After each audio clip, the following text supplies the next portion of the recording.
ముగ్గురు సిస్టర్స్ని చూసాను నేను. న్యూజిలాండ్ నుంచి వచ్చారు ముగ్గురు సిస్టర్. రెండో సిస్టర్ మన దగ్గరికి వచ్చింది. వాళ్ళు అనేది ఏంటంటే వాళ్ళ భర్త ప్రాబ్లము, భార్య ప్రాబ్లము తెలియక వచ్చారు. కానీ విషయం ఏంటంటే ముగ్గురు సిస్టర్స్కి పిల్లలు లేరు కాబట్టి వాళ్ళ ఫ్యామిలీ మొత్తం చాలా నరకం అనిపించారు.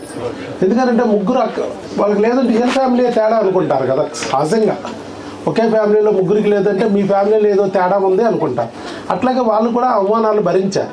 విచిత్రంగా ఏమైందంటే భర్తకి జీరోకం ఉంటుంది ఇక్కడ. భర్తకు వీర్యకణాల సమస్య ఉంది, భార్యది బాగానే ఉంది.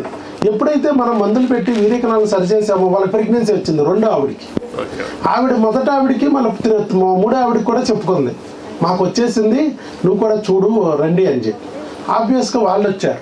చిత్రం ఏంటంటే అందరికీ ఒకటే క్రిములు ఉన్నాయి. అంటే వాళ్ళ ఫ్యామిలీలో ఒకే ఇంట్లో ఉంటారు, ఒకే వాటర్ తాగుతారు, ఒకే ఫుడ్ తింటారు. ఆ ఇమ్యూనిటీ పవర్ ఒకరికి ఉంటే ఒకరికి లేదనుకో, లేని వాడికి కణాలు డ్యామేజ్ అవుద్ది, ఉన్నవాడికి బాగుంటుంది. ఇంత చేస్తే ముగ్గురు అక్కల్ని చూశాక నేను తెలుసుకుంది ఏంటంటే అసలు ముగ్గురు అక్కల చెల్లెలది సమస్య కాదు, మొగుళ్ళదే సమస్య. అదృష్టవశాత్తు వాళ్ళు ముగ్గురు మొగుళ్ళు సమస్యతో ఉన్న వాళ్ళు పెళ్లి చేసుకున్నారు. అది గ్రేట్నెస్.